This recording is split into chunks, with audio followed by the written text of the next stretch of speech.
एक बार की बात है, हीरा अपने दोस्त के साथ देर रात घर लौट रहा होता है। तभी रास्ते में एक बरगद का पेड़ आता है। उस पेड़ के नीचे एक 100 रुपए का नोट पड़ा होता है। उसे देखकर हीरा खुश हो जाता है। अरे वाह वाह वाह, आज तो लॉटरी लग गई। रामू भाई, वो देखो 100 रुपए का नोट। फिर हीरा वो पैसे उठा लेता है। तभी उन्हें पेड़ में से अजीब सी आवाज आती है। फिर वो जैसे ही ऊपर की ओर देखता है तो उन्हें पेड़ पर एक 2000 का नोट लगा हुआ दिखाई देता है। अरे रामू, वो देख, इस पेड़ पर तो 2000 का नोट लगा हुआ है। मुझे तो यकीन ही नहीं होता भाई। भाई, क्या पता ये पेड़ सच में पैसे देने वाला पेड़ हो। एक काम करो, तुम जल्दी से पेड़ पर चढ़ जाओ और वो नोट तोड़ कर ले आओ। फिर वो 2000 का नोट तोड़ने के लिए पेड़ पर चढ़ जाता है और कुछ ही देर में वो नोट तोड़ लेता है। रामू भाई, ये नोट तो बिल्कुल असली है। अरे वाह वाह वाह, आज तो मजा ही आ गया। चलो भाई, अब जल्दी से नीचे आ जाओ, कहीं कोई हमें नोट तोड़ते हुए ना देख ले। अब तो हम पार्टी करेंगे। अरे हीरा भाई, कहाँ रह गए? जल्दी नीचे आओ, कोई हमें देख ना ले। अरे हीरा भाई, कहाँ रह गए? नीचे क्यों नहीं उतर रहे? कहीं तुम अकेले ही इन 2000 रुपयों को हजम तो नहीं करना चाहते भाई? तभी हीरा के चीखने की आवाज आती है। अरे क्या हुआ भाई, सब ठीक तो है? अरे यार, क्या करूं, ये तो दिखाई भी नहीं दे रहा। अरे भाई, तुम ठीक तो हो? क्या करूं? हाँ, मुझे ही ऊपर जाकर देखना होगा, या आखिर माजरा क्या है। फिर रामू भी पेड़ पर चढ़ने लगता है। तभी पेड़ से किसी के गुर्राने की आवाज आती है। रामू वहीं रुक जाता है। आई मम्मी, ये कैसी आवाज है? अरे कमबख्त हीरा, ये कैसी डरावनी आवाजें निकाल रहा है। मुझे पता है, तू अकेला ही इन 2000 रुपयों को हजम करना चाहता है।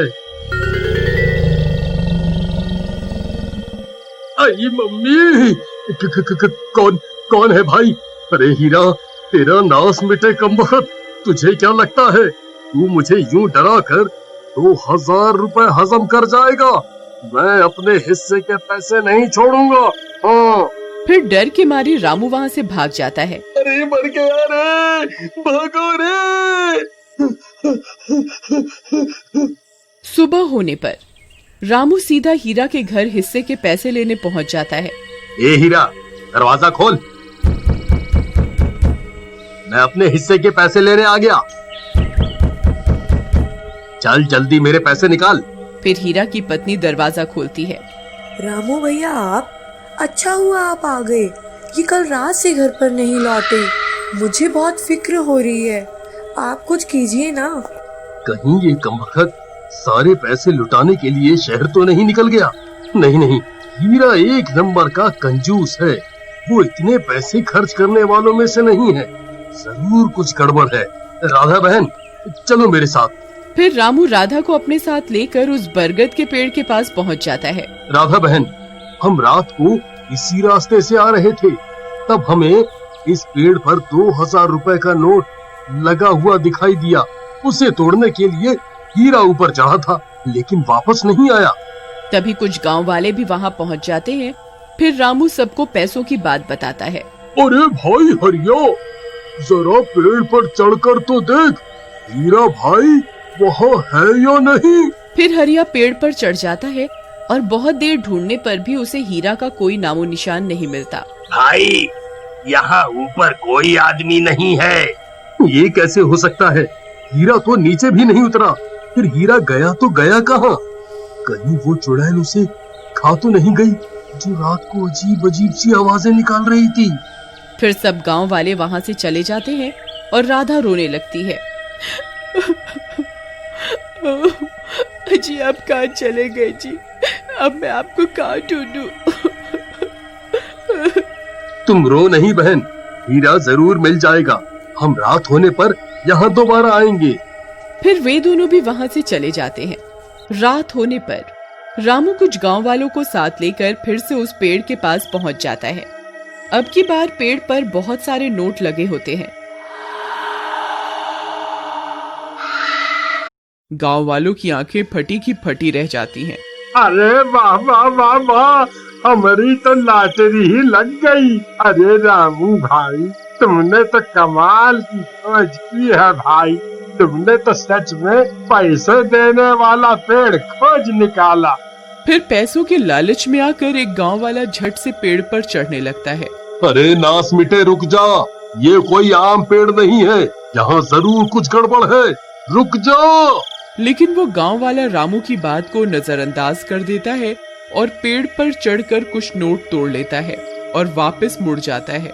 पेड़ घना होने की वजह से वो भी उनकी नजरों से ओझल हो जाता है। सभी गांव वाले उसका इंतजार करने लगते हैं, लेकिन वो भी नीचे नहीं आता। अरे मर गया रे, कोई मुझे बचाओ। हे भगवान, हीरा के साथ भी कल रात ऐसा ही हुआ था। इस पेड़ पर जरूर कोई चुड़ैल है जो लोगों को अपने लालच में फंसा रही है। लेकिन भाई, अब क्या करें? हीरा और मुन्ना का क्या होगा? क्या उस चुड़ैल ने उन्हें मारकर खा लिया? रामू भैया, कुछ भी कीजिए, मेरे पति की जान बचाइए ना, नहीं तो मैं भी अपनी जान दे दूंगी। मेरे पास एक तरकीब है। ये चुड़ैल हमें पैसों का लालच देकर ऊपर पेड़ पर बुला रही है। हमें इसे लालच देकर इसी तरह नीचे लाना होगा। लेकिन भाई, हम इस चुड़ैल को नीचे लाएं कैसे? मेरे पास एक तरकीब है। घनश्याम, तुम गांव जाओ और वहाँ से कुछ लोगों को बुला कर लाओ। फिर घनश्याम जाता है और थोड़ी ही देर में गांव वालों में से कुछ लोगों को बुला कर लाता है। फिर रामू गांव वालों को अपनी तरकीब के बारे में बताता है। गांव वाले भी उसकी मदद करने के लिए तैयार हो जाते हैं और फिर वे लोग पेड़ के नीचे सोने का नाटक करने लगते हैं। रामू भाई, कहीं वो चुड़ैल हमें देखकर सच में नीचे उतर आई तो हमारा क्या होगा भाई? वो हमें कच्चा खा जाएगी। तुम डरो नहीं, चुपचाप लेटे रहो। एक बार उस चुड़ैल को नीचे आने दो। हमारे बहुत सारे साथी यहीं पास में छुपे हुए हैं। उसके नीचे आते ही हम सब मिलकर उसे पकड़ लेंगे।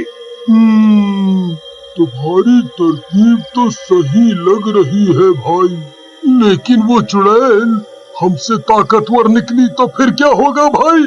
भाई, आप लेटे रहो। अगर यूं ही शोर मचाते रहोगे तो नीचे उतरते ही वो सबसे पहले तुम्हें ही खाएगी।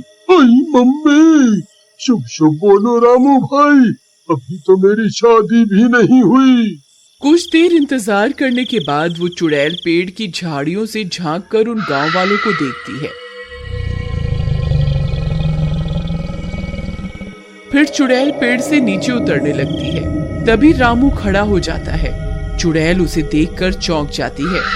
जल्दी भाइयों, जल्दी से मशाले लेकर यहाँ आओ।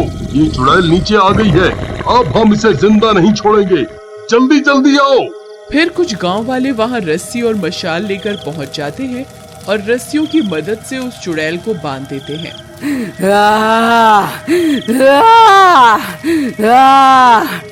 चुड़ैल, अब तू नहीं बचेगी। तू हम इंसानों को लालच देकर फंसाती थी ना। देख, आज हमने तुझे लालच देकर फंसा दिया।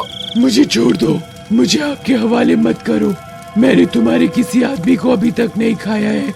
मैं उन दोनों को आजाद कर दूंगी और हमेशा के लिए यहाँ से चली जाऊंगी और कभी लौट कर नहीं आऊंगी। बस मुझे छोड़ दो, मुझे मत मारो। ठीक है, अगर तू हमारे दोनों आदमियों को वापस लौटा देगी तो हम तेरी जान बख्श देंगे। ठीक है, मुझे मंजूर है। फिर चुड़ैल ऊपर पेड़ की ओर देखती है और पेड़ हिलने लगता है। तभी हीरा और मुन्ना पेड़ से नीचे गिर जाते हैं। अरे मर गया रे।